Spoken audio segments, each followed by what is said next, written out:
You know, I think we've had a good run as podcast hosts, but we need to be nimble in our thinking. We need to be ready to change formats, change directions at any given moment.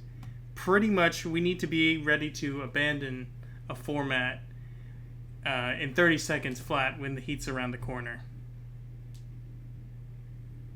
We're talking about Heat 2 by Michael Mann. The literary sequel to the greatest movie of all time. Certainly my favorite, Heat, starring Al Pacino and Robert De Niro.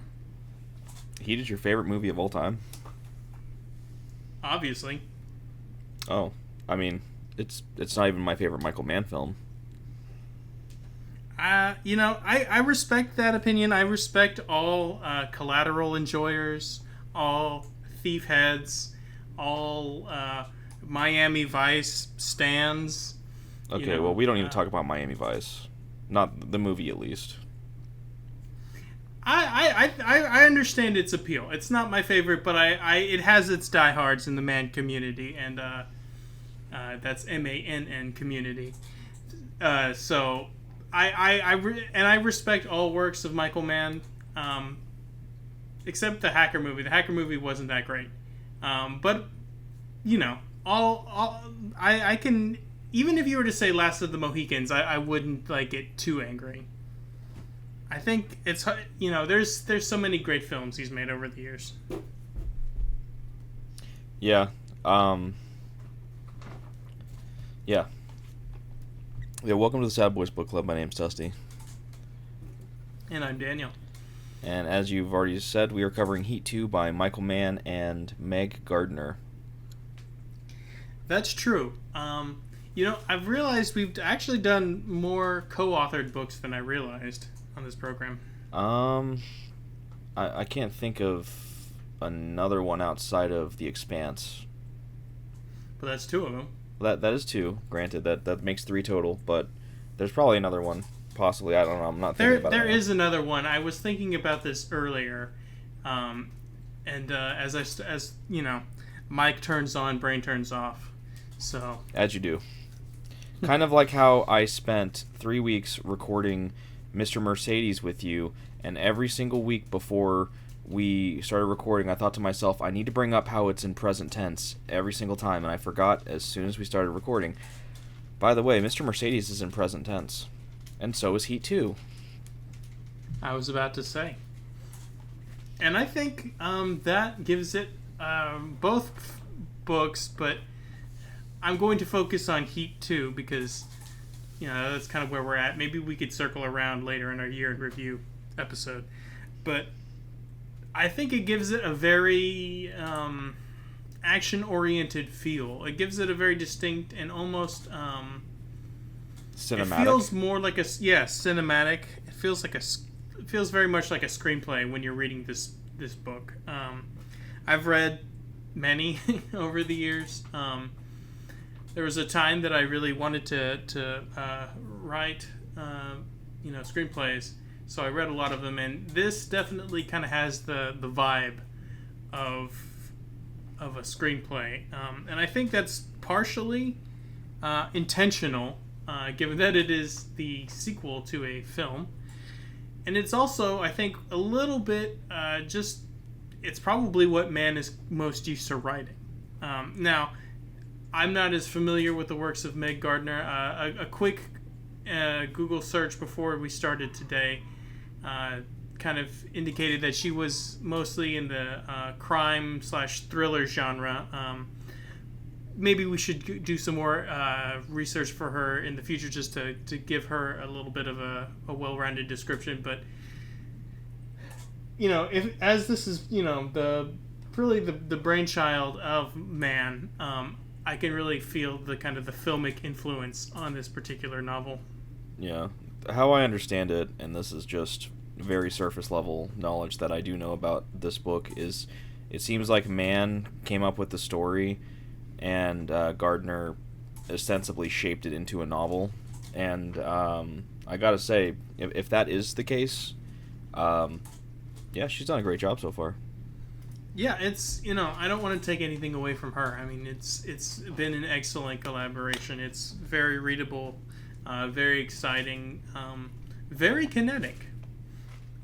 Yeah. So generally I've really really enjoyed this book. But yeah, I think those are my thoughts off the top. Yeah. Um, I think, yeah, I think another thing that kind of goes in this book's favor is it definitely feels like it is a prequel and a sequel to the movie, and not just some kind of. There's a lot of bad sequels out there where it just kind of feels like it's the same characters in the same world, or rather, it's the same. It's people with the same name as the characters from the previous movie, but they don't quite feel the same, and it just you almost get like a Flanderization of them and all that. I think one of the best examples, at least in recent history, is Kick-Ass 2. Boy, yeah. But yeah, this actually does feel like it is the same world, the same people. Also, something that I don't know if this was intentional or not, but the format of the cover of this book. So this book takes place from 1988 to 2000, and the way that the book is formatted on the cover is it says Heat, 1988 to 2000, and I'm like, that's kind of funny. I wouldn't say that was by accident. I bet there was some intentionality there. Yeah.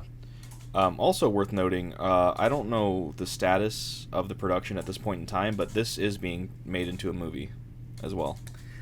Yeah, I definitely, whenever we do the last episode, I want to do a roundup of the news of as of the time of recording, or at least talk about our hopes for the movie. Just maybe, I know that's a little bit afield of what we usually do, but I don't know. This I guess now franchise is kind of special to me, and I really like the just I don't know. We've kind of come after a book has been made into a film, but we've never kind of gotten there before it was made into a film or TV show. So I'm kind of interested just to see if our predictions hold any weight or turn out in any way. Yeah. I'm very curious to see the casting, given that this takes place before, during, and after the timeline of the first movie. They're gonna Irishman De Niro again. Anyway, do you want to go ahead and hop in? Yeah, let's just go straight into it. So yeah, like I said, so the start of the book is a kind of prologue that takes you a pretty general summary of the movie to kind of get you going, get you set up, because the book itself starts immediately after the end of the movie. Spoilers for Heat, the film, by the way, because there's just no way we can talk about this without spoiling the end of Heat. But it starts with Vincent Hanna, Al Pacino's character, in Neil McCauley, Robert De Niro's character, in his apartment the morning after he shot and killed Neil in outside of the tarmac of LAX at the end of the movie.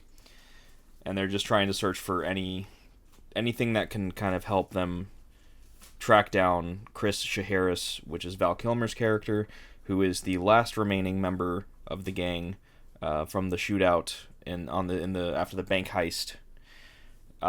That's still at large, and he's also the one that killed. What was his name? Was it Brannick? I think that's right. Which was Hannah's partner. So it's a little more personal for Hannah as well. So he wants to track Chris down, and he knows that time is running out because it's been like what, two? This is like the third day after the shootout, right? At this point in time, or maybe the second morning after. Yeah, I mean, sometimes passed, but not much. It's still, we're still pretty close to the crime. Yeah, less than a week. Yeah, the one thing that's kind of sticking in his mind is he saw in the film, the thing that kind of leads him on the chase with with Neil at the end of the film is him seeing Edie sitting in the car waiting for Neil as Neil goes up and kills Waingro. So he saw Edie, and he kind of like, put two and two together because Neil had mentioned in the diner scene that he had a woman. And so now Hannah's wondering, who was that girl, and what does she know, and why did Neil leave her behind like that? So searching through his apartment, it's like super clean, super sterile, very much not lived in, just kind of tangentially inhabited. And the one thing they do find is the book that Neil had purchased from the bookstore that Edie worked at, which was kind of the setup for the meet cute between the two of them in the film, because she worked at that bookstore. So the receipt is still inside the book, and that gives Hannah the something to go off of. So they go to the bookstore. They talk to the owners. They look at the security camera, and they find Neil when he's looking at the book, and they see Edie walk by, stare at him, and keep going. And Hannah's like, "That's her. Who is that?" And they're like, "Oh, that's Edie. She quit. She up and quit the other day." They give her address, and they get a whole kind of SWAT group ready to go to her house, just because she's associated with a major criminal. And they knock on her door, and she answers. She's there. She's all, just obviously a little distraught because of what happened the night prior. And so Hannah's asking her questions. He's trying to get as much as he can out of her, but in all reality, she really doesn't know much. She doesn't know Chris. She doesn't know Michael. All she knows is the little tiny things that Neil told her, and she didn't even know what he did or who he was until after the bank heist went tits up. So she's... And that's very, it speaks to Neil McCauley's extremely carefulness. That we, in his willingness to walk out on anything in 30 seconds flat when the heat's around the corner. He's deliberately and very intentionally creating air gaps essentially between different parts of his life, and you see that symbolized in the pretty desolate apartment, and in the sort of... Well, we'll see some other things later that I think are very emblematic of the character, but this is a good way to remind yourself and ground yourself in who the character of Neil McCauley is. Yeah. Hannah knows that she doesn't know much, but so he's trying to help her as best as he can and try and get what he can out of her so that she doesn't get slapped with, any additional charges that she may not necessarily deserve to have, but she is ostensibly being arrested all the same. And the only thing she can give him, and I don't think she realizes how big of a deal this is, what she gives him, is that before they were heading to the airport, and before he broke off to go to the airport hotel to kill Waingro, they stopped by the Blue Room, which is Nate, who is their handler, or their fencer, or whatever you want to call him. It's John Voight's character in the film. They stopped by his establishment, and Neil talked to Nate before they left, and she's like, "I don't know, some blue place or something," and that they know what it is, and so now they have something to go on. And Hannah is pretty confident that this is the fixer for the crew, so they have that to go on. And so that, to my knowledge, realistically, that's probably, unless something changes in the future, that's probably the end of Edie's story for this book, unfortunately. That's a shame, 'cause she's really a great character in the movie. Or honestly, maybe fortunately, given what this book is about. That's true. Probably better for her to get clear of the whole Neil McCauley gang and the fallout of the robbery of the Far East Trading Company bank. Yeah. That was what it was called, right? Oh boy, you probably know better than I do. It is your favorite film after all. Well, I will say this. I've only seen it a handful of times, and after we rewatched it together in preparation for this series, I revised my opinion, and it shot up to number 1. It was previously sitting at like a strong 5 or something. Yeah, it is very good, to be fair. Meanwhile, Chris, who by the end of the film had gone to go meet up with Charlene, his wife, and she had been held by the police thanks to Hank Azaria's character, whose name escapes me. But that's the character who she got a great ass and you got her head all the way up it, that whole bit.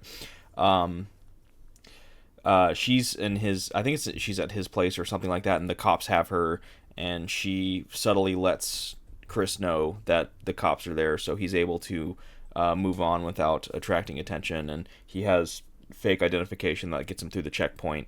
So Chris has escaped for now, but he's still dealing with the gunshot wound in his shoulder. That did it say that Hannah gave it to him, or did it say that what's the other guy named Castle?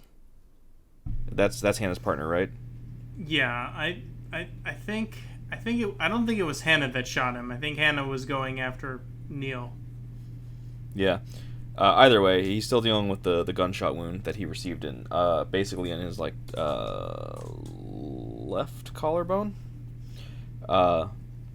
So Chris is in some kind of ratty apartment being held up right now, and Nate comes to see him on occasion to change out the dressing of his wound, and now he's having to ostensibly come up with something quick to get Chris out of LA as soon as possible and out of the country even.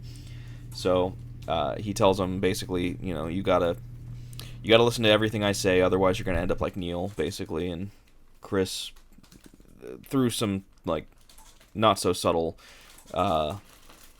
not telling, learns that Neil ate a bullet or 3, and so he's all that's left. So he has to ostensibly give up Charlene and Dominic, his son, for now, and hopefully in the future, when the heat dies down, he can get them out of LA and back to him. So he ends up meeting up with he goes to the Blue Room, and Nate hooks him up with this girl who's going to drive him across the border. So meanwhile, Hannah and his task force have made it to the Blue Room. They interrogate Nate. Nate gives nothing away. They don't really have anything other than this girl said that Neil was here talking to somebody that vaguely looks like you, so it's not like they can really do anything. But the only thing they see is out in the back in the garage, there is an empty garage with a fresh pool of oil from it, meaning that a car had recently just left. That car containing Chris Shahiris. So that's kind of... Point of correction, it's Shahiris. Shahiris, I'm sorry, my bad. What did I say? Shahiris? Yes. Oh, I don't know why. I don't know. I got donkey brain right now. It kind of looks like it. No problem. It's just, like I said, I did a little research before this, so it's fresh in my mind. Yeah, I also watched the movie recently too. You think I'd know better? Anyways, so is that the end of Hannah's story for now in 1995, or am I missing something? Okay, so yeah, I think you got it. He actually doesn't do too much in 1995. Yeah, and so now Chris is traveling down the border. They have a plan in place. They know that there is a, there's a massive wanted. What I guess would it be an APB? Yeah. Out for him. They think that he's probably cut his hair and dyed it, which he has at the very least cut his hair. So what they have to do in order to get across the border is have a really good cover story and really good identification. So they make it to the border finally, and he's driving, and they have this whole fake story about they're going across the border because the girl's wife, her aunt, is dying, and it's a whole thing. And he's thinking that they're about to ostensibly get caught, but they get waved on, and the guy in the car behind them gets pulled out, and she reveals, "Oh, that's my brother. He looks vaguely like you. He's been sent as a decoy." So they make it across the border. and they're heading to a Mexican city whose name I've forgotten, and they're gonna go fly from there to Paraguay. And we get a little bit of a implication of he doesn't want to stay in that town in Mexico because of something that happened in 1988, which we will learn more about later, I'm sure. And that is the end of 1995, the part 1 of 1995. And part 2 takes us all the way back to 1988 in Chicago. Bush, Dukakis, Van Halen, house music. I don't know, I'm trying to think of other things from 1988 in Chicago. Da Bears.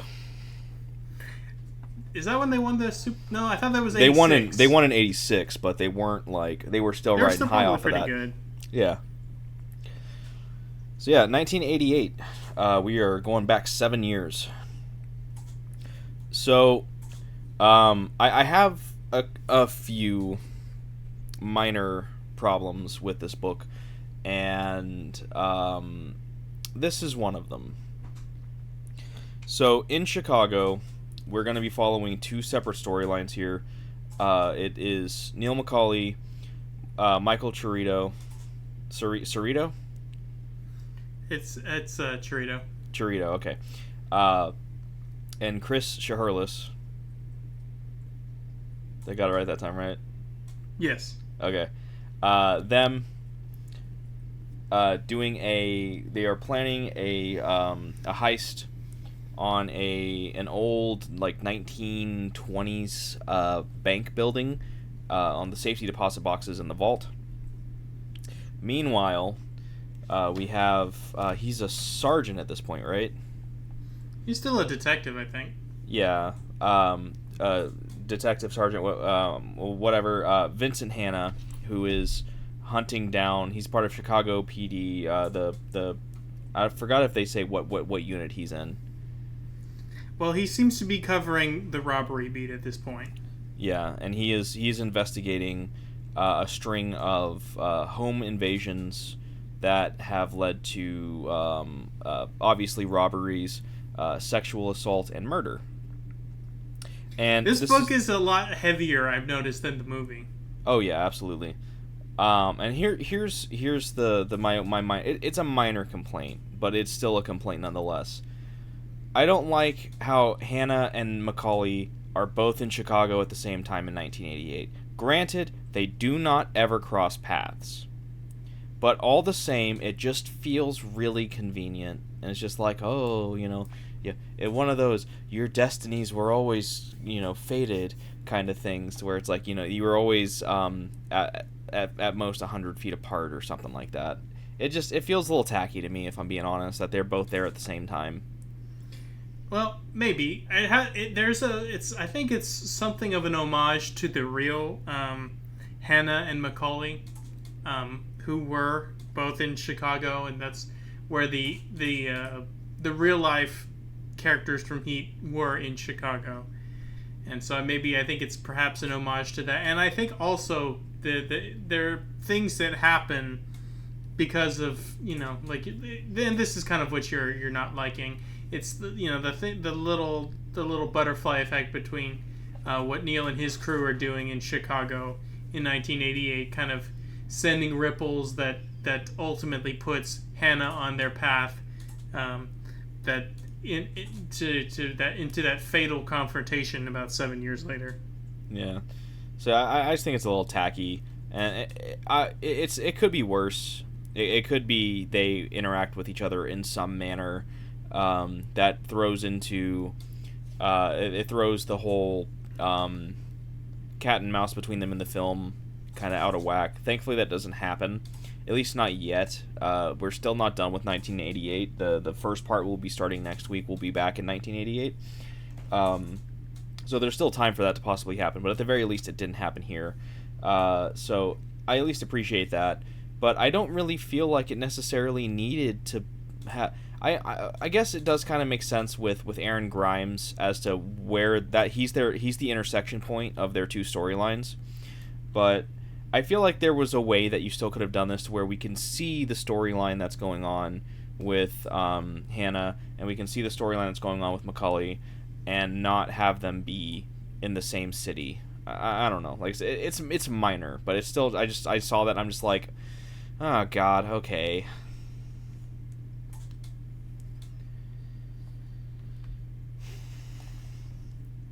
So, I'm gonna try to separate these two storylines into like two little parts here, because there is no, like I said, the only point of interaction between the two is Aaron Grimes, who works at an auto shop and is the person who supplies vehicles to Macaulay and his gang, and the boss. Oh God, what was his name? Otis Wardell. Otis Wardell. Him and his gang, and this is the guy who's committing the home robberies. He supplies them vehicles as well, and Aaron's brother-in-law is a part of the crew. So that's like why there's the point of intersection between them. But I'm gonna try to separate them completely, because there's a bit of jumping back and forth, and it's not super important until the end. But basically, like I said earlier, Neil and his gang are trying to knock off this bank, and their plan is to go into the adjacent building on a Friday night, because the bank is going to be closed on Saturday and Sunday. Drill through the wall in the adjacent building into the vault, and spend all weekend up until, I think it was 5 a.m. or 3 a.m. Monday morning, something like that. So all weekend in the vault, getting what they want and getting out. So that's their general plan, and their storyline. It's mostly just them. It's more of the same with these characters. It starts in Las Vegas, and I'll go more into detail with that here in a minute. But generally speaking, it's them, just more of their characters interacting, seeing more of their relationship, which we saw on display a little bit in Heat in the film, and just kind of them going through the motions, planning, doing. Just a lot of. If you've seen the movie, it's more of that stuff. The planning, the intricacies of it, the nuances to it, the very what seems like criminal mastermind-esque thought processes and planning. Very, very cool stuff. I really enjoy it. And that's always been one of Mann's specialties. Sort of the technical knowledge and the realism. That's one of the strongest suits of Mann's work, and it's sort of the epitome of that idea that the most interesting thing is watching someone that's really good at their job do their job, that kind of thing, and I think that really epitomizes a lot of his films, and you really see it because he does the research. He's referring to different sorts of burglar alarms that were contemporary of that time, and then again he talks about other types of alarms and security systems that were available years after that. I don't know. It's really, really interesting stuff. Yeah. However, it does start in Las Vegas, and we're following Chris again. He, as we know from the film, he's a gambling addict, and I just gotta say, we talked about this while we were watching the film the other week. So I think the movie takes place in September of 1995, which means. So Chris is in the movie. The reason why Chris, one of the reasons why he really wants the bank score, to help get them kind of set up. Because it's what, $12.8 million is the bank score, right, in the film, something like that. So big payday. Is he lost a lot of his money betting on the Super Bowl, and so that would have been the 1994 season in which the 49ers beat the Chargers. Who did they beat? Was it the Broncos? The Chargers. That's right. They beat the Chargers. And I just gotta say, we talked about this while we were watching the film. Who in their right mind bet against the NFC? In the 80s or the 90s, especially the 49ers with Steve Young, who? Chris deserved to lose that money if he bet on the Chargers. I know he's an LA homeboy. Oh, the Chargers made it to the Super Bowl. Ooh. It might have been his home team if he was from like the San Diego area or whatever. But like realistically, dude, you had to know you were throwing money away betting against the 49ers at that point in time. I like Junior Seau. I like the defense. Didn't they get blown out too? Yeah, it's stupid. Just so, who like I said, who bets on the AFC during that point in time? I'm pretty confident that was during the stretch where there was 13 straight Super Bowls won by the NFC. That sounds right. I also would just like to throw out there that you were saying he is like a Southern California homer. That is something that we hear from him directly in the Chicago sequence where he's like, "Oh my God, Chicago sucks so much. I hate it here. Why would anybody live here and not in LA?" So that was an interesting little aspect of his character, that he's very much a true California guy. Yeah. But anyways, so yeah, he's a gambling addict. He's in Vegas. He's wanting to blow some money or win some money before having to go to Chicago the next day, which I think he ends up coming out net positive in this trip in particular. But that's not important. What is important is there is a call girl that catches his eye that's around the arms of some older man, probably some Texas oil tycoon or something, and he very Rico Suave kind of just goes up to her and just like, "Hey, you busy?" And the guy's basically like, "Yeah, she's with me." And he's like, "All right, come find me when you're done with him." And it's like, oh man, way to just completely shit all over that dude. Yeah, that's an interesting sequence, and we also kind of get during this book is really there is a lot to kind of expound on things. We see Neil as he was younger, Hannah as he was a little younger, and we see they're kind of a little bit. Both of them really are kind of a little bit rougher around the edges in their way. Although we see there's actually a surprising tenderness to Neil that we will get to shortly. There's also a coldness to Hannah that doesn't manifest in the film, but really what we see is in this book to this point is like really fleshing out the character of Chris and his wants and likes and his internal life besides being a gambler. Although we do see the gambling as well. And we see why Charlene would want to stick her neck out for him, crucially. Yeah. At the end of the film. Yeah. Yeah. So a little while later, said woman who has the very man, I don't understand these choices. Her call girl name is Cinnamon, and I'm just like, why? That's dumb. But to be fair, that's pretty on brand for these types of things. I don't know. These names are very silly. I mean, her real name is Charlene. That's a pretty old-fashioned name, even in 1988. Probably not suitable for her trade. Yeah, and as Daniel just spoiled the twist that I was prepping for in the very next sentence, so thanks, Daniel. She introduces herself as Charlene. Oh no, it's his future wife. And they go and spend the night together. It's more or less, at least she kind of sees it as it being an off-the-books kind of affair, so to say. Because something about him, it's this almost kind of like animal magnetism that he has that draws her in. And they spend a night together. I think he still gives her money anyways. Not as a, I'm paying for my services, but just more of a... just to make sure that she doesn't catch any trouble from her pimp, in case, she comes back empty-handed after being out all night, or most of the night at least. So it's more so for her protection than for her services. But after their time together, he's like, I'll come back. I'm gonna come back for you. And she's like, okay, sure thing, bud. Doesn't quite really believe it, but I think she's kind of like, she's into the idea, the fantasy of it. Like, that would be nice, wouldn't it?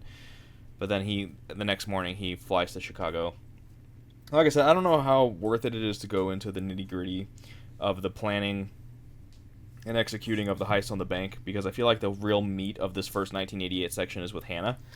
We should But talk about the interactions with Grimes, and get an overview of the other stuff. Yeah. So basically, the thing they use Grimes for is he supplies them with vehicles. Neil deals with him, and he's just like, hey, we need this, this, this, and this. Be here this time. And he wants to only work with Grimes. But Grimes brings in his brother-in-law, Alex, who's the one that pulls up with some of the tools that they need. And Neil is less than pleased about that. We have a, at least relative to as we know him in the film, a seemingly uncharacteristic emotional response to it, where he's basically doesn't he like pull a gun on him or something? Yeah, and he like slams him against the truck and like takes his wallet and like figures out his address, and he's like, "I'll come find you if you tell anybody about me." Yeah. Don't fuck with me because I know where you live now. Yeah, that was pretty. That was a little bit crazy. I do think, I mean, he did get rough with Waingro in the diner, to be fair. But not like this haphazardly. Yeah. That's true, and there was a lot more cause to freak out on Waingro than freak out on this guy. Yeah, and I think this is that kind of emotional response that he tries so hard to push out deep down throughout the film, that we see finally take control of him when he decides to actually take revenge on Waingro at the end, which ultimately leads to his death. So I think this is kind of like that seed that will eventually grow into that mistake. I think that's a good through line you pointed out there. Yeah. And so, yeah, like I said, Grimes is supplying them with vehicles. He meets up with him a couple of times, talking about it, calls him on a payphone, call back on this number, use a landline, all that fun stuff that we see in the film as well. But yeah, like I said, there's planning. They have their main crew. They're jacking into the camera feeds and the phone line, the alarm systems, and going down, and they're drilling only when the L train above them is going every 6 minutes because it masks the noise of the drill. It's so cool. It is so cool reading all this stuff. Yeah, very fun stuff. And then when they finally get in there, get into the vault, what their plan is they're going to pull the safety deposit boxes out, use a sledgehammer and a rod ostensibly to knock the lock to the point to where it triggers the security lock, and then they'll take some lock picking tools ostensibly and pop the springs of the security lock that'll flip the thing open, and they're getting anything that they can find that's of any value. And anything they were told, Neil was told as well, anything that seems out of the ordinary, anything that might not seem like it would make sense to be in a situation that it is. And there's one thing that kind of sticks out to him, and it's a rubber band stack of compact discs. He's like, this is kind of weird being here, because it was also with like rolls of money and some other things that were just like, why are these CDs here? That's very strange. So he has a gut feeling, so he also takes those as well. Were they CDs, or were they hard drives? I thought they were hard drives. I thought it was just a stack of CDs. I thought they were hard drives because did they have? I mean, they had CDs obviously in 1988, but did they store? How common was storing computer data on a CD at that point? In 1988, probably not as common because you probably still had floppy disks. I mean, yeah, most of it was like the disks or diskettes, but I don't know. I thought they were hard drives, but they may well have been CDs. The point is some sort of computer technology that he found in the safety deposit box, and it's interesting because we also see he doesn't. He talks about his methods, and he's like he avoids like taking blackmail footage and stuff that they find in there. It's all very cool. they don't want anything cheap. It's like, this doesn't really matter. It's not a big deal, and most of it's probably fake anyways. So yeah, they take the storage device, whatever it might be. I could be wrong. It could not be CDs. And then they get a pretty decent haul. It's like a couple mil, right? Like $3-4 million worth of like cash and yeah, it's raw a good goods. score, especially for 1988. Yeah, and yeah, they go their separate ways after that. And then I'm gonna put a pin on that for now, unless you have something to add, and then hop over to Vincent Hanna's storyline. Nope. Let's go ahead. So in the meantime, Vincent Hanna, he's just I think he is just a sergeant at this point, but he's still a detective. And he's still working with Castle as well. Castle or Castles? Castle? I don't remember. I don't know. The guy that may or may not have shot Chris in the shootout outside the bank. So they're investigating the most recent home invasion, which we actually experience from the perspective of Alex, the brother-in-law, to Aaron Grimes, because he's super desperate to get in with the gang. He wants to impress the boss, who we later learn is named Otis Wardell. And he wants to be a part of the crew. He's like, I want to do it, guys. And he's the guy that's supplying them with the information that gives them... he's the one that gives them their targets and information about like who they are, where they live, their home routine habits and whatnot. So, and now Wardell is bringing him along for the ride for this one. And their plan is, and they also get vehicles from Grimes, and Alex mentions to Wardell that Aaron Grimes has been working with someone else. He's been supplying cars for them as well, and that doesn't sit well with Wardell because he is an extreme narcissist. He's like, oh, no, I'm his number one client. No, he doesn't have any. Wardell is the most psychopathic character, I think, in the entire Heat universe, even more so than actual. Well, let me rephrase this. Than Waingro. I think Waingro is the previous like unhinged guy, and I think Wardell is a lot more unhinged. Yeah, for sure. It's just crazy. He's like, oh, no, he should never have anyone above me. I need to know what that's about. I need to know who he's supplying and why and what they're up to. And he basically tells Alex to find out. So a lot of entitlement there. But yeah, he brings Alex along, and their plan is they are disguising themselves with a vehicle that has a pizza delivery topper on top of the car. It's like the magnetized thing that you put on your car when you deliver pizzas. So, and they have a pizza box, and so Wardell is going up to the door with the pizza box with a like, it's like a 44 Magnum inside of it or something. And the other guys are posted up, getting ready on the outsides of the door. And so he rings the doorbell. The husband answers the door, like, oh, we didn't order pizza, but bursts in, takes the family hostage, proceeds to take the husband, have him open his safe, and robs them. But then also has his way with the wife while killing the husband with a crowbar, and then Alex in the meantime trying to protect, or at least at first you're led to think, protect the 14-year-old daughter from suffering similar assault that her mother is going through from Wardell. Tries to excuse it as, hey, we gotta hurry, there's a neighbor walking by, they might have heard it, and he tells Alex to take the girl upstairs. He whispers something in his ear, and we don't learn at this point in time what it is he said. But then Alex takes her upstairs while her mother proceeds to be assaulted.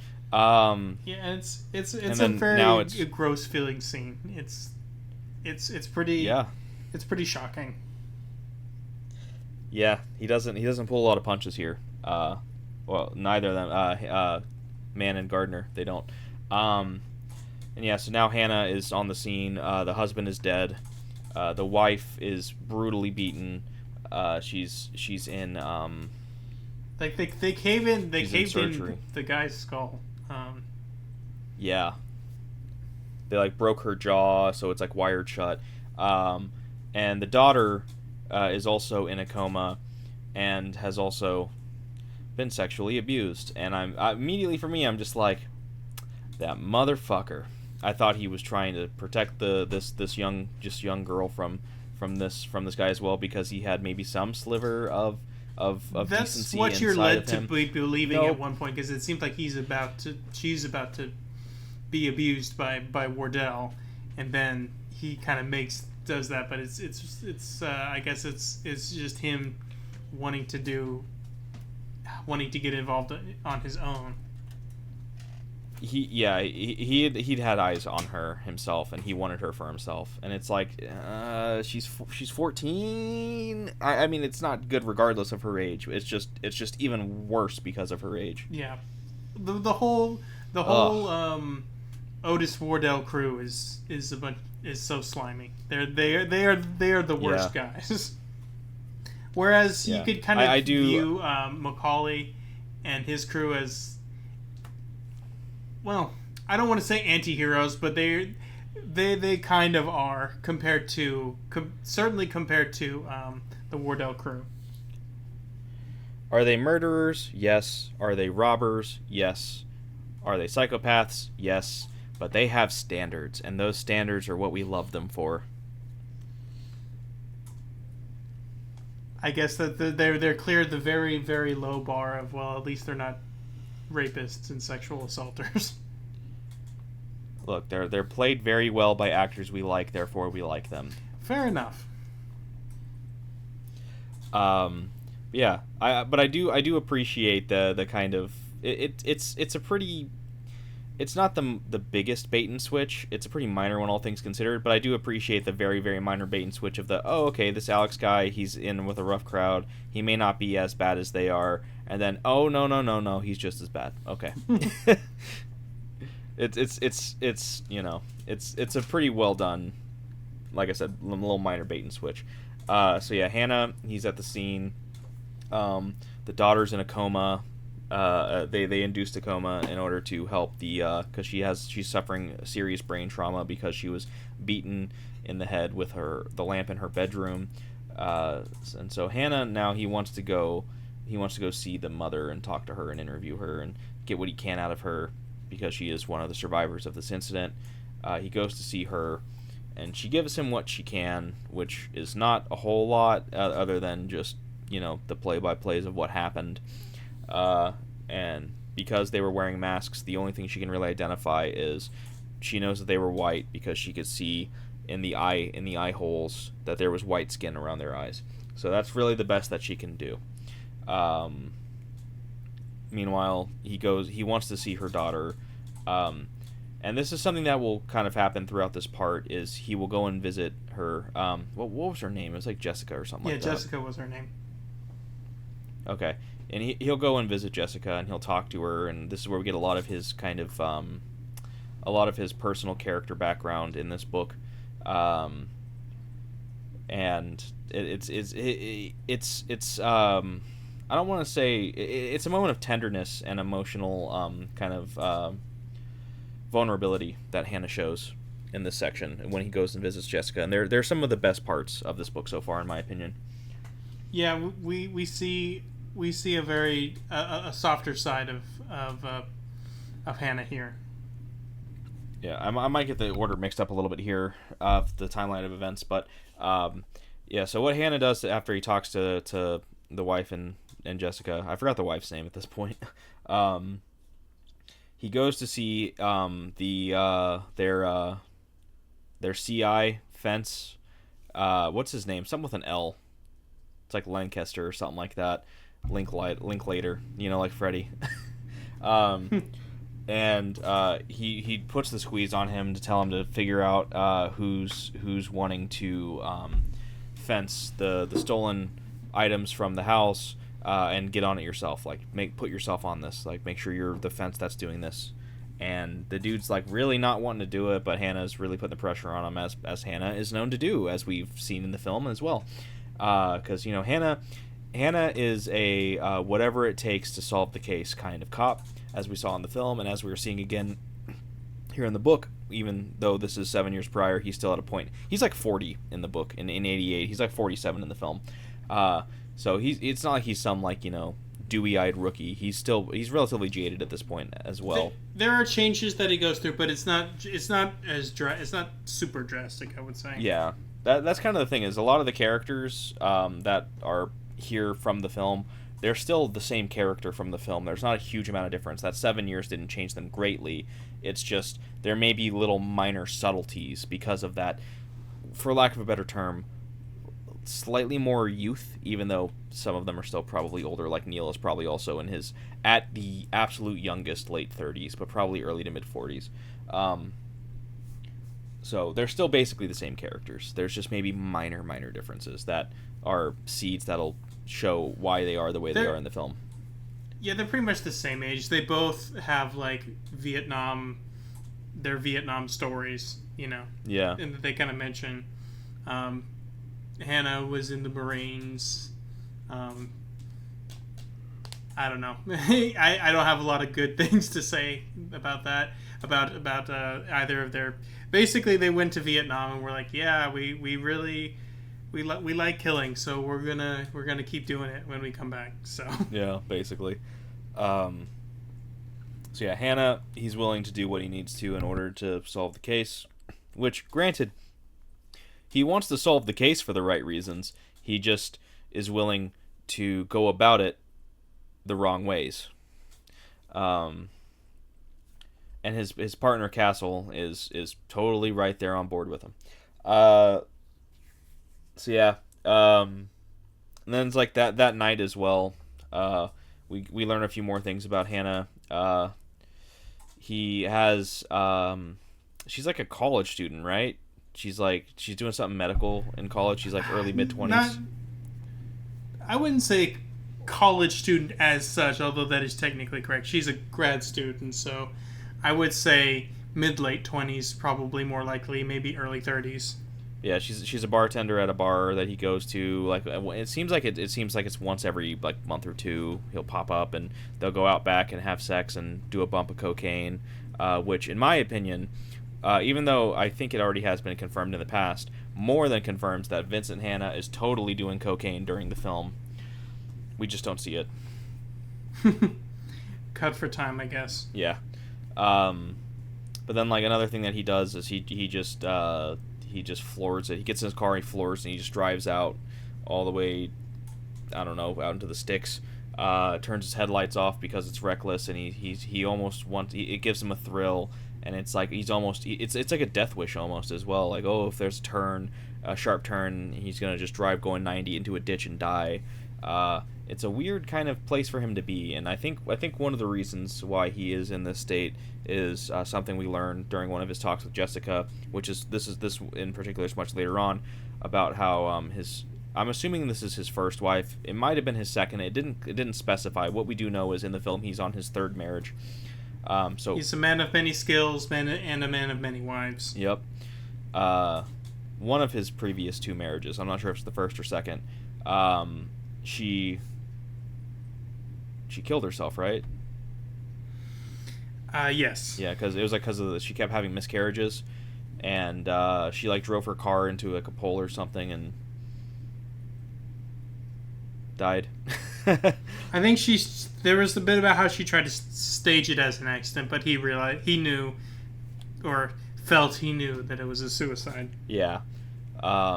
So I think what she did to herself and how she did it to herself and how it's affecting him still to this day is one of the reasons for his reckless driving that he does in that section. It's a kind of I'll follow you, but there's like not full confidence in it. It's a, not quite a Jesus also, take the wheel kind of thing, but Jesus take the wheel or don't. I don't care.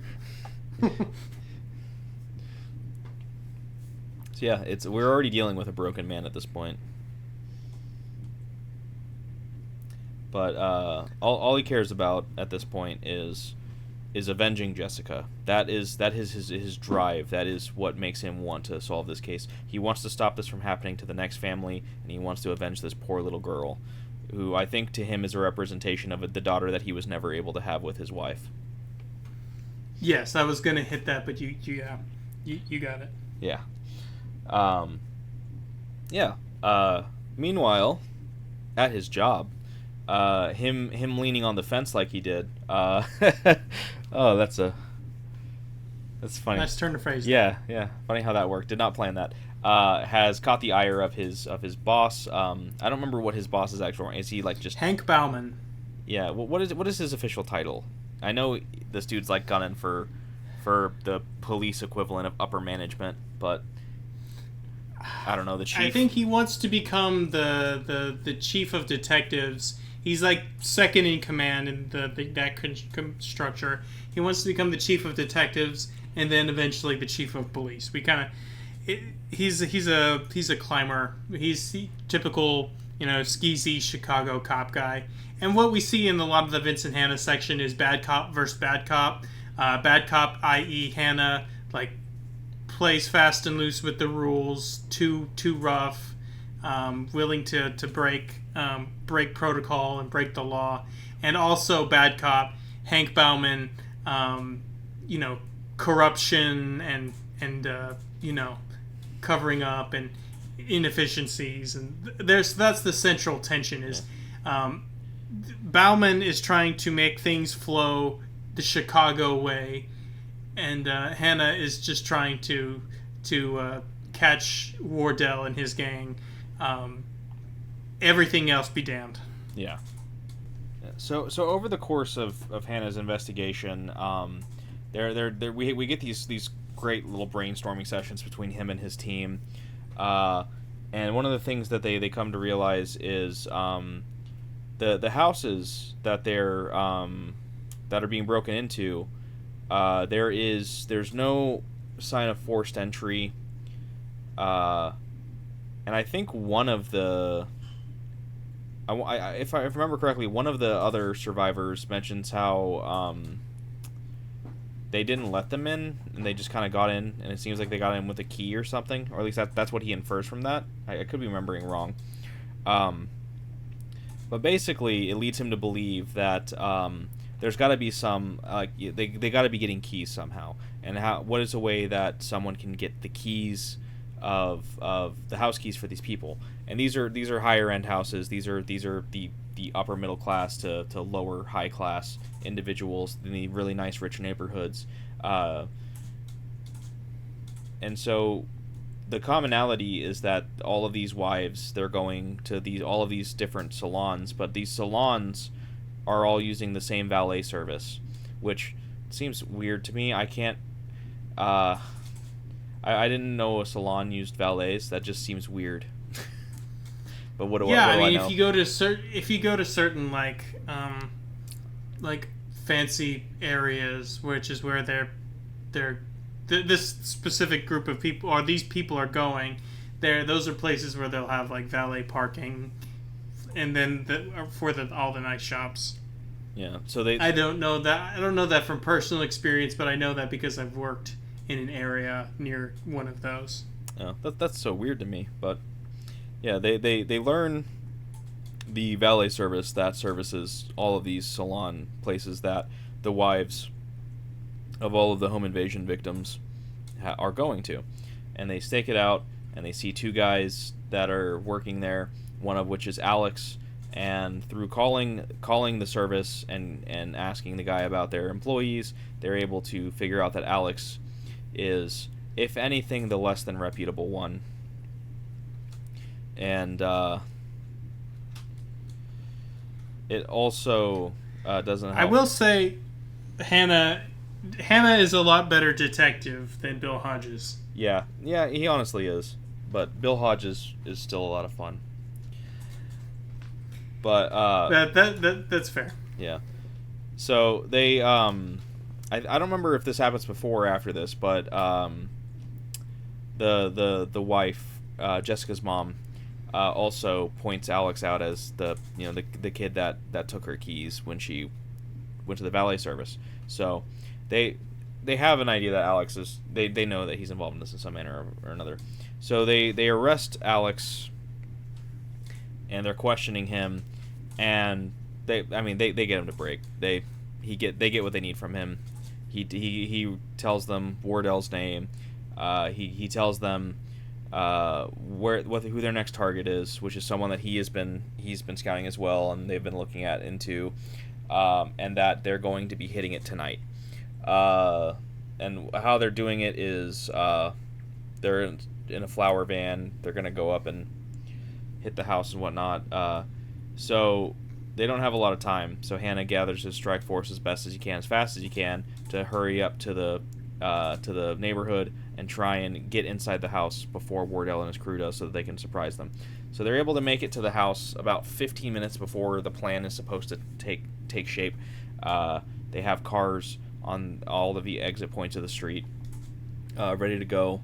Everyone's kind of hiding out. Hannah is able to get the family and convince them to hide down in the basement, and then him and all of his cops post up in hiding spots throughout the house. Meanwhile, Wardell rolls up, rings the doorbell, hears the TV, thinks, "Oh, those stupid idiots! They can't even hear the doorbell. They're so distracted. We're gonna get them so good." They unlock the door. They walk in, and then, oh man.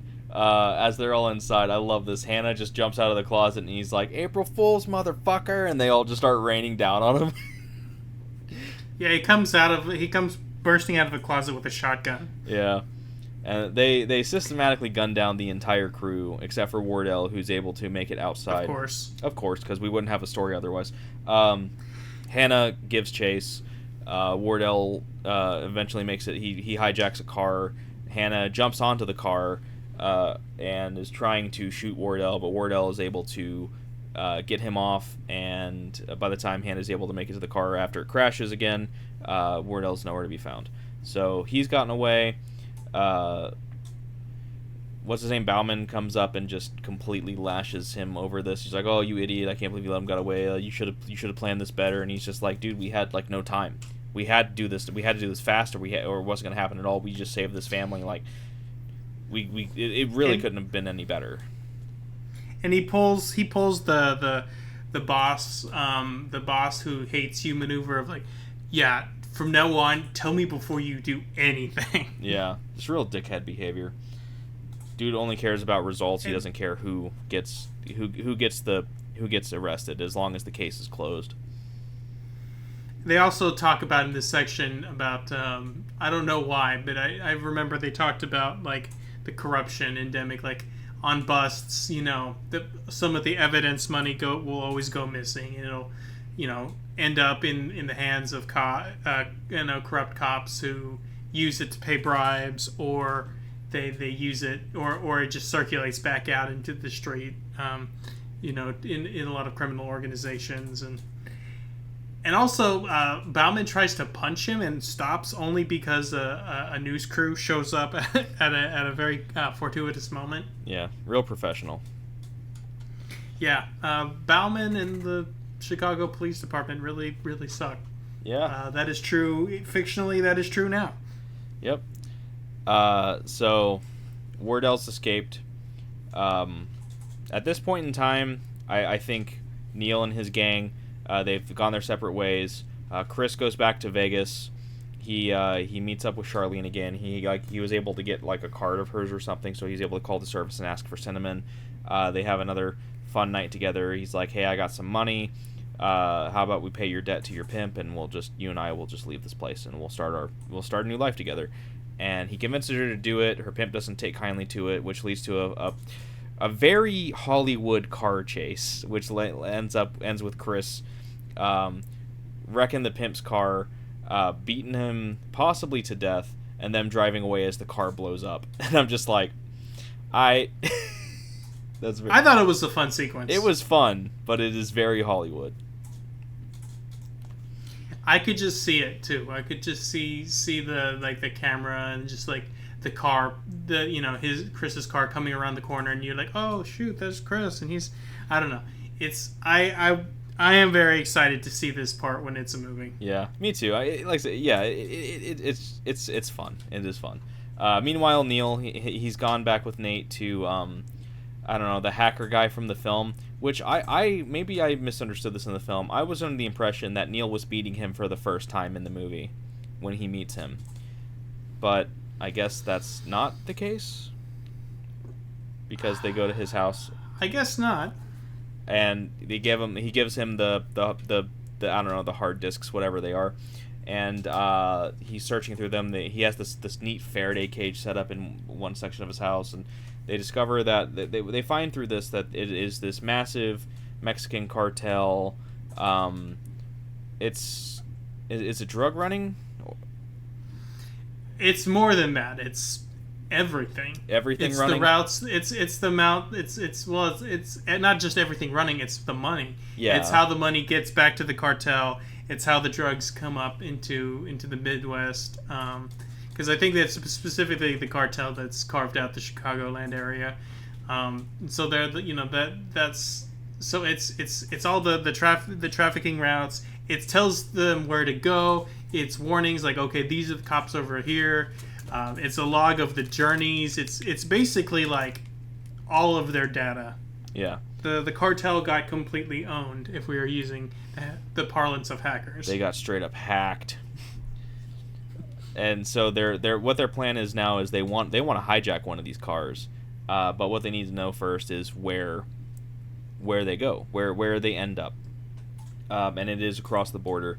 So he gets a hold of Grimes again and lets him know that he needs an 18-wheeler that has a trailer that a car carrying trailer, like the ones that carry cars that you see that have like the two stacks of cars. You know what I mean? The car transport. I know exactly what you're saying. Those. I can keep trying to badly explain this if you'd like. And so Grimes gets him that. He goes back up, meets up with Grimes again, gets it, drives away. And at this point in time, Wardell has shown up at Grimes' door, and he's just like, so who's that guy? What are you getting him for? So Wardell is now holed up with Grimes. Also, his right-hand man, Hank, who is the guy that Alex was the point of contact with until he became part of the crew. Haven't mentioned Hank yet. He's not really been super important. He was also not at this last home invasion. He was hanging out at what was supposed to be their safe house after the invasion. So him and Hank are now at Grimes' auto shop.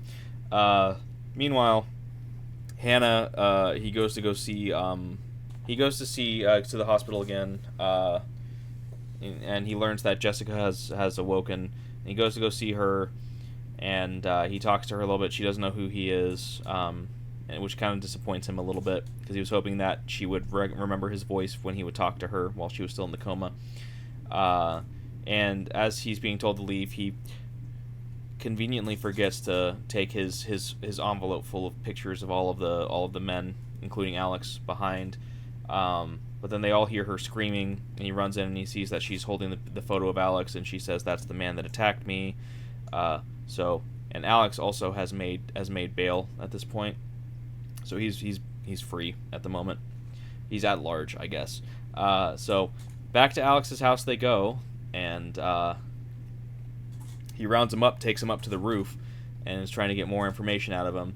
And Alex lets him know that his brother-in-law Aaron Grimes is the one that's providing them with cars, and he's trying to he's really trying to make his abuse of Jessica really not like oh, they forced me to do it, I didn't have a choice, all this other stuff. And it's just, I can't remember exactly what the last thing he says is. Do you remember? No. But it was the wrong thing to say, so Hannah proceeds to throw him off the roof. And, technically illegal. Technically, not what he should have done. But, yeah.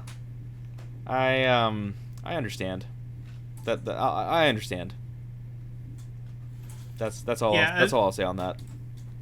Now they have Grimes. So now they're gonna head to his auto shop because they think there's a good chance that that's where Wardell's gonna be. Meanwhile, Wardell, he wants to know about Macaulay and his crew. He wants to know what's going on there, and Grimes is not wanting to give it up, and it ends up leading to a scuffle. Meanwhile, Hannah and his crew arrive, and when they finally storm the place, they find Aaron Grimes brutally tortured, dead, hanging from chains in his auto shop. and Wardell. Yeah, and this Hank know where to be was extremely graphic. Yeah, can't wait to see it in the movie. Wardell is gone. There's nothing more to go off of. We know as readers that Wardell knows about what Macaulay is doing, so we can infer. I wonder if he's going to go after Macaulay and try to, like, I don't know, either scoop his score or either go to the cartel and tell them what's going on, and then I don't know. It kind of feels, and I'm not sure if this is going to happen or not. I could be wrong, but it does sort of feel like they're setting up like a Neil Macaulay versus Otis Wardell, good thief versus bad thief type scenario. Yeah, he's like, I don't know if he's going to become the proto Wayne Grow and like do like you said and go to the cartel and basically create that like he goes to William Fichtner's character, whose name I've forgotten. Like Wayne Grow does in the film. I don't know if it's going to be the same thing or if he's just going to try to scoop the score like you said. But I think this is building up to I think Wardell is the main cause of the derision that Chris feels of that town in Mexico in 1995 that we have been hinted at is going to be a problem, and that'll be the 1988 event, I guess. After that, because Wardell's ostensibly gone, Hannah has ostensibly failed. He quits. He goes to Bowen. He's like, I fucking quit. And yeah, that's the end of 1988 for now. And that's the end of probably. I think I would be surprised if we see Hannah for a while, at least until we get back to 95 or 96 or 2000. I really hope that we are done with Hannah in the past. If anything, I think there's a good chance of that. If anything, maybe just him going back to LA and like how he becomes part of the detective unit in LA. That I'd be fine with. I don't want him touching any part of this Mexico storyline personally, but that's just me. I would rather Hannah's storyline from here on out be focused on Chris. I trust Gardner and Mann. I don't think he's coming back unless it's an LA related or Chris related thing. Yeah, I think for sure he's gonna dominate the second half of this book still as well, but I think it's just gonna be from 96 to 2000. That's my hope at least. Anyways, the last part we're gonna cover tonight, part 3. It's 1995 and 1996 in Paraguay. So Chris has made it to Paraguay. Nate has set him up with being a form of kind of like security for this. They're a Chinese criminal family, right? The Lus. Yes. Who basically run this shopping mall in the city in Paraguay that they're in. What is it called? Ciudad del Este. Yes, that one. I'm not going to be able to say that as smoothly as you did. So he's working security for these guys. It's pretty quick that it moves to 1996. I think it's only like a page and a half of 1995. Then it's 9 months later. He's like, I came here and it was 1995. And I was there for a while, so now it's 1996. Yeah. So he's been working security. I will say, Chris's music taste has gotten better. In the 1988 section, you hear him listening to stuff like Van Halen. And I think that might have been like the post... I don't like any Van Halen, but like post-good Van Halen as understood by most people. Van Hagar. And now he's Van Hagar. He was listening to Van Hagar, Van Halen, and now he's listening to Tupac's California Love when he's driving around. And I'm like, okay, Chris, upgraded his musical taste. Yeah, my hot take of the day is I don't hate Van Hagar. I will not deny that Van Halen is better. Like, David Lee Roth was a better frontman for Van Halen than Sammy Hagar was, but I feel like the hate that people give the Sammy Hagar era of Van Halen is a little too much. There's some pretty great songs from that era. If you say so.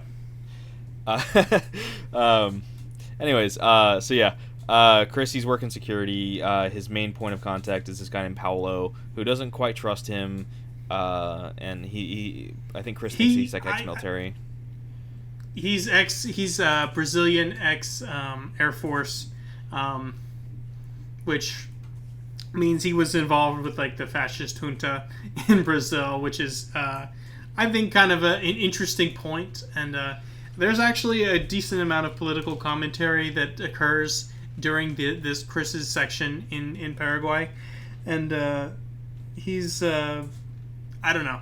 That's kind of I figured that was an interesting bit, but I think part of Paolo's distrust of Chris is also because he was referred to by an outsider. In this case, referred to them by an outsider, Nate. I don't think he really trusts Nate, and also I think he views Chris as, at least at this juncture, something of a competitor for his position as head of security. Yeah.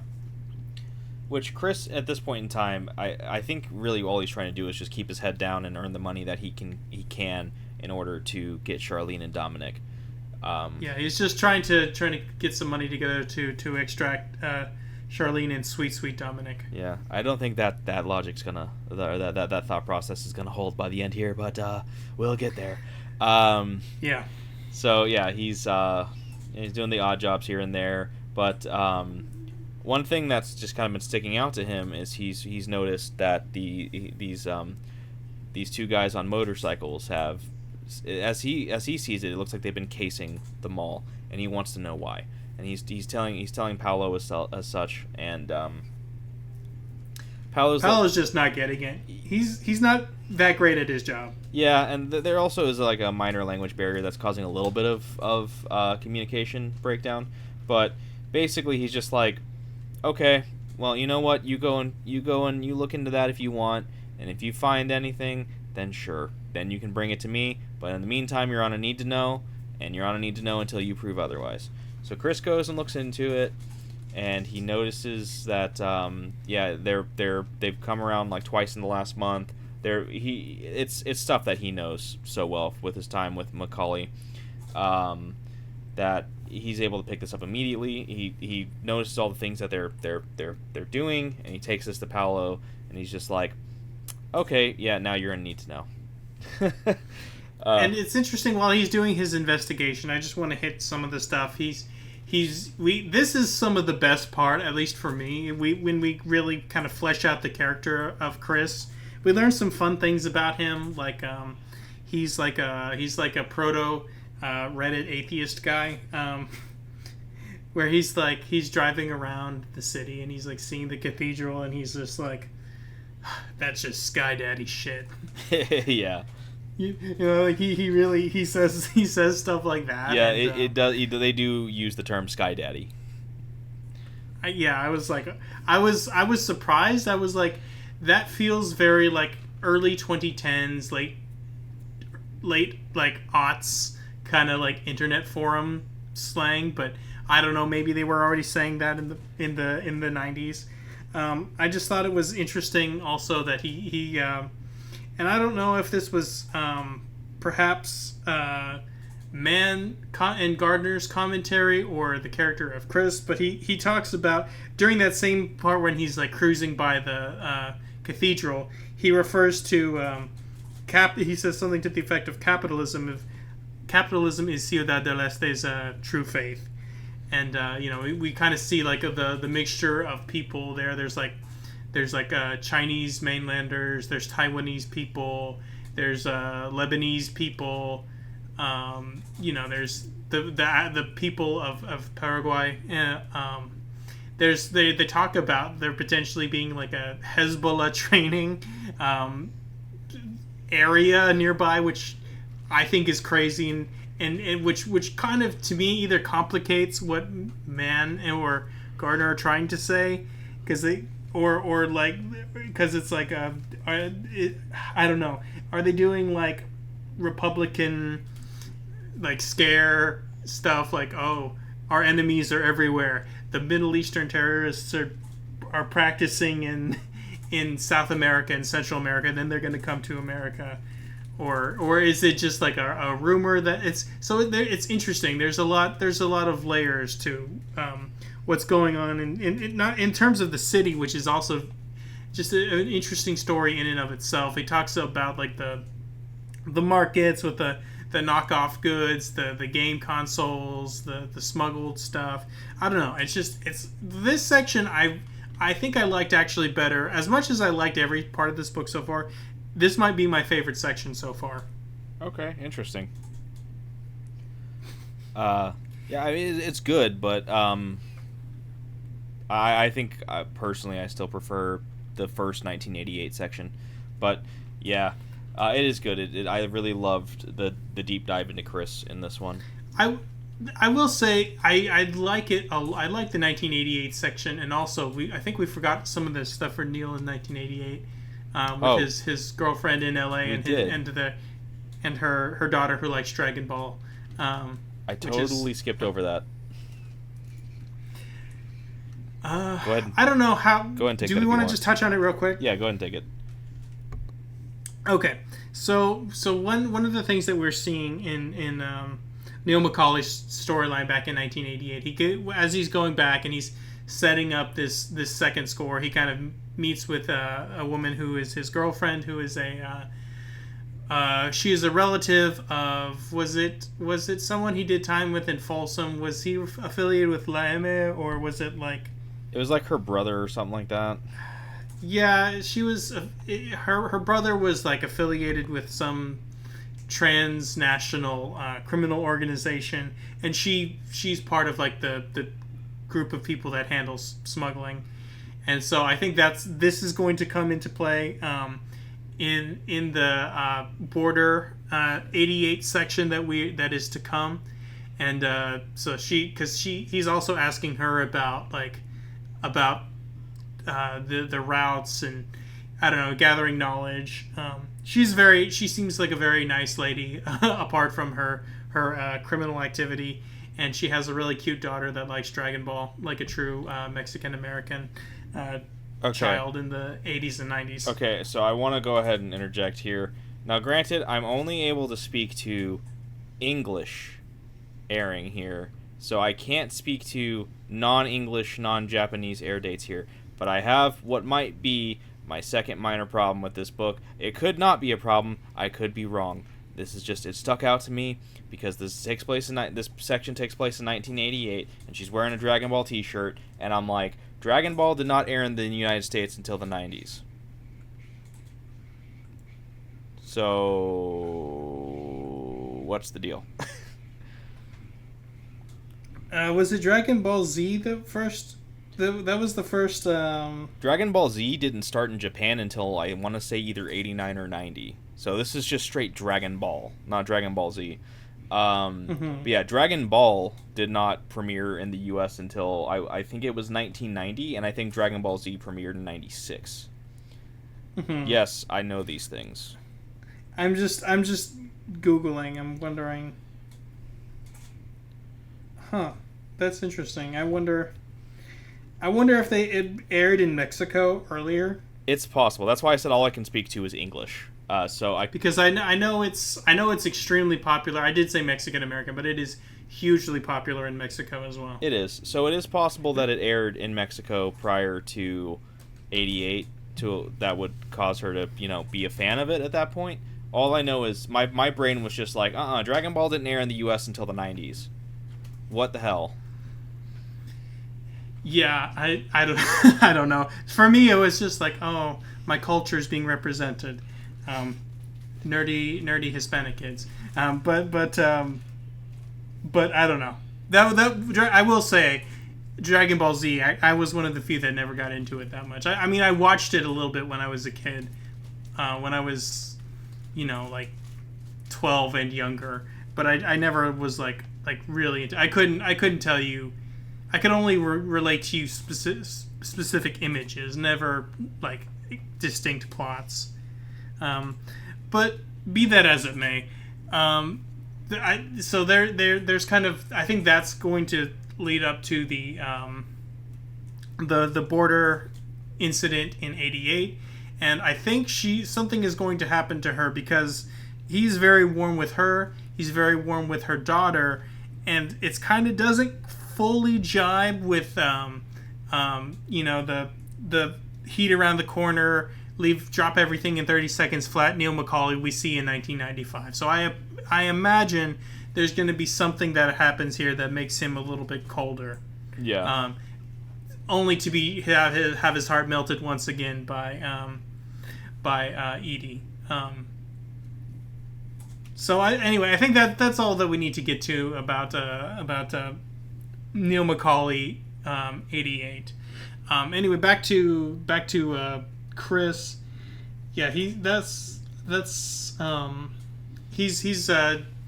I'm just looking at my notes here, and it's interesting. See, this is why I'm saying it's kind of he kind of may have some like inscrutable boomer views of politics, because I'm quoting here where someone is saying derisively about the state of affairs of the world, and specifically Ciudad del Este, capitalism über alles. So it's just like between that and the whole like terrorism scare quote kind of thing, it makes for an interesting political and psychological look into the mind of into Mann and possibly Gardner. Yeah. But I think that's about it. Like we could get on to like him meeting Anna and Felix and all that. After Chris kind of, gets, I guess, maybe a little bit more ingratiated with Paolo because of the whole, okay, you might have been right about that, so we'll see what happens there. He's sent to go pick up this dude named Scott Terry, which immediately you can't trust him because he's got 2 first names. Classic blunder. Yeah.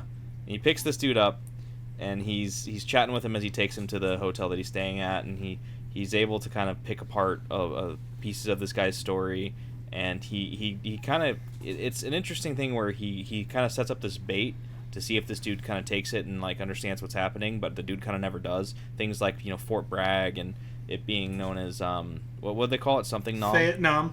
Vietnam. Yeah, and he doesn't pick up on that, and just things that kind of make Chris realize that what this guy is saying is not quite lining up. So after he drops him off, he's like doing straight up Iroquois Pliskin, not knowing his cover story. Yeah. So he tells Paolo as such. He's just like, this dude's a phony. Like there's something going on here. I can't quite put my finger on it completely, but this guy is don't trust him. He's not good. And Paolo's just like, okay, but stay. He also implies that he's affiliated, by the way, with was it the motorcycle guys? Right? No.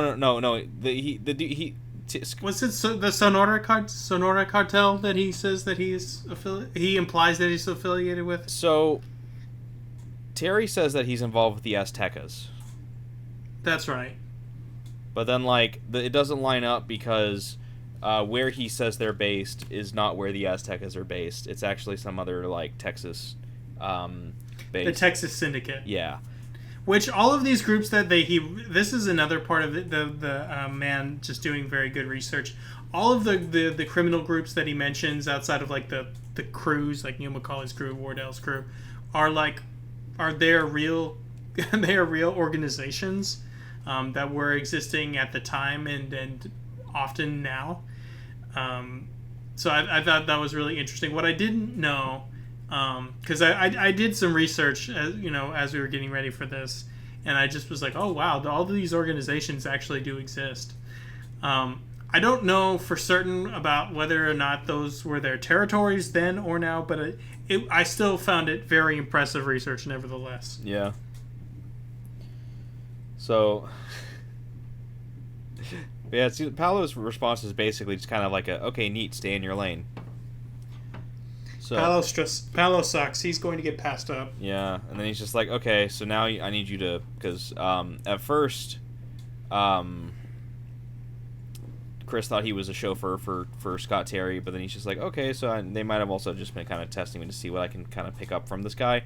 But then Paolo's like, okay, now go chauffeur David Liu, who is like the patriarch of sorts. Go escort his kids. Go chauffeur his kids, Anna and Felix. And he's just like, oh, well, fuck.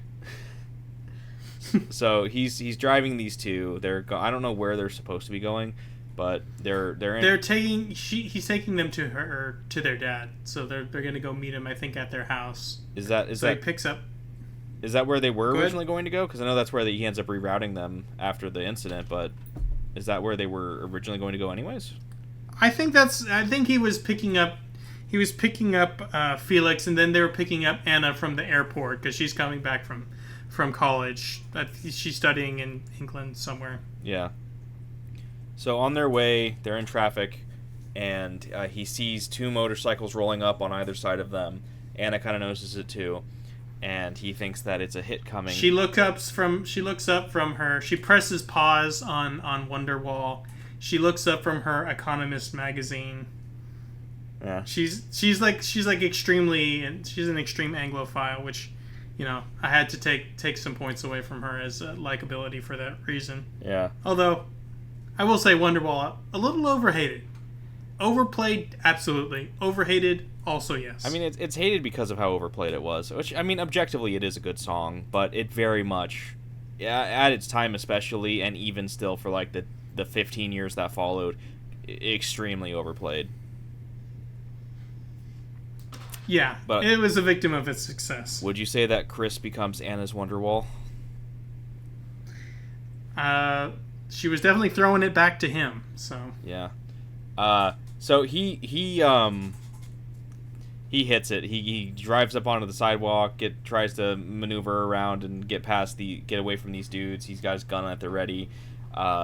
It's a whole big little action sequence where he's trying to drive away, and he gets them into this alley, and then only for them to realize that they're not the target, and they just shoot up this other car. And there's like, oh, okay. And he's still trying to he's checking the area, making sure that they're good. And Anna's just like, yeah, but we weren't the target. And he's like, not in this corner, you weren't. Which is that's a great response. So it was interesting. Also, he identifies the motorcyclists as the people that were casing the mall. Yeah. So he takes them to her dad's house, and her dad's just like, "Hey, you protected my kids. That's pretty great." And Chris takes the opportunity. He's like, "Ooh, I gotta trust my gut on this one." And he's just like, "Hey, Scott Terry's not who he says he is. He's a poser. Yeah, he's not good. Here are all the holes in his story. Be careful because something's not right about him." And Lou's just like, "Okay, cool. Thanks for letting me know." I will say that we kind of understand some aspects of the family dynamic of the Liu crime family. I think so.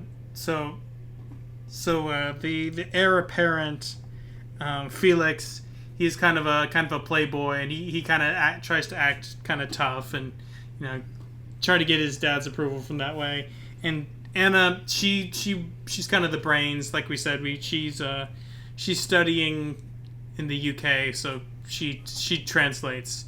I mean, David speaks English pretty well, but he likes her to have her for when he needs to get into finer details and stuff. Well, he actually was going to send her away, but Chris was like, "I need her to help translate," and that's what lets her stay. Oh, I guess I was thinking of a later sequence. Yeah, it becomes a reoccurring thing throughout every time that they're all together from here on out. But yeah, Felix is a party animal. He doesn't care. He doesn't have the business or criminal acumen that his father has. And it seems like Anna at least has enough of it, but at least as far as this family is concerned, she is afflicted with the fatal flaw of being born with a vagina. So that's too bad, I guess.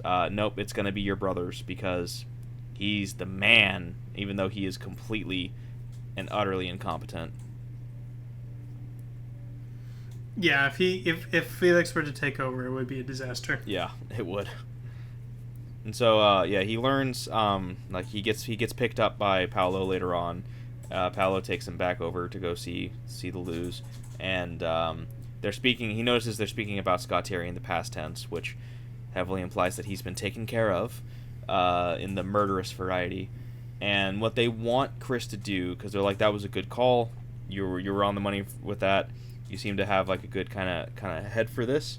So they're like, we want you to take Scott Terry's place. He had a meeting set up for the people that he was supposed to meet with. We want to know who they are and what they want. So you're going to take his place. We'll have all of the information, all of the identification you need.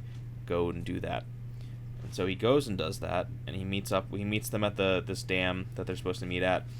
And when he gets there, he recognizes the guy that's walking up to him as one of the motorcycle guys. And the motorcycle guy is just like, I know you. I saw you the other day. You were driving around Anna Lou and Felix Lou. And I love this. Chris plays this so cool because he's trying to kind of match this kind of like false swagger that he compared to Chuck Norris that Scott Terry has. And he's just like, yeah, so it's like, what's your point? It's like, yeah, you were driving away when we were putting the hit on that car. And he's like, yeah, I didn't want to catch a stray bullet. And like, why were you with them? It's like, they were having me. His kids were chauffeuring me around. They were showing me the sights and stuff. What's your point, dude? Like, I'm supposed to meet with these people. When it's like, man, he played that so cool. He plays it so well. Yeah. And so that... He played it Bogart. Yeah, he did. As it were. Yeah, he did. And so, that's, I guess, enough for the people that are actually in charge of this meeting. So they get out and they have their meeting with him.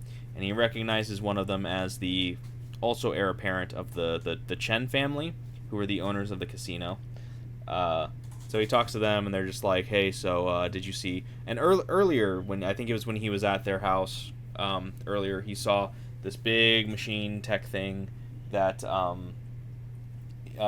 he just kind of took a glance at, and he recognized it as being some sort of, like, I don't know, major important... It's like radar jammer, essentially. Yeah. And so it's just it's so that they can if they're smuggling things, they can't be detected. Yeah. And so they're the Chen family, the crime family, they want it, but they also want any software updates. And they're like, you're gonna have to get it, or you're not gonna leave. And he's just like, oh, I'll get it. He's like, I told you I'd get it, and I'm gonna get it, but you're gonna pay me more for it.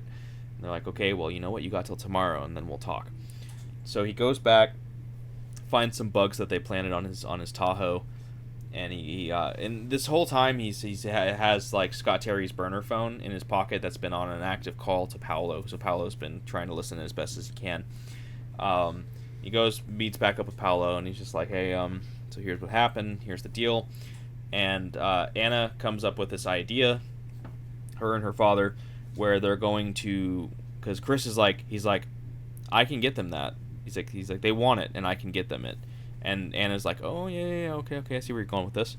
So they set up, they're going to give him the software that they want and the encryption code, but they're going to hide some malware inside of it that's going to completely wreck their system. So he's going to give them that to make it look like that he is playing along and that he is who he says who he's pretending to be, and they're not going to be any the wiser. So the next day, They do the handoff. They give him all the stuff. He goes back and he meets up with them again at their casino. We learn a little bit more about the Chen family as well because he tells them who it is, and we learn that he is this is the rival family basically, and they're the ones that are ostensibly responsible for the casing and the seeming subterfuge that's going on against the Liu family. So he goes and meets back up with them again at their casino. He hands off the disc with the thing on it. He gives him the encryption code. I love this. He gets a marker and he writes it on the dude's hand. He says, "Don't go grasping anything wet with that hand." And then he leaves. He just walks out, and it's just like, all right, cool. So he goes back to his apartment, and Anna's waiting there for him because she wants to hear it straight from him instead of getting the watered down version that she's gonna get from her dad or Paolo later.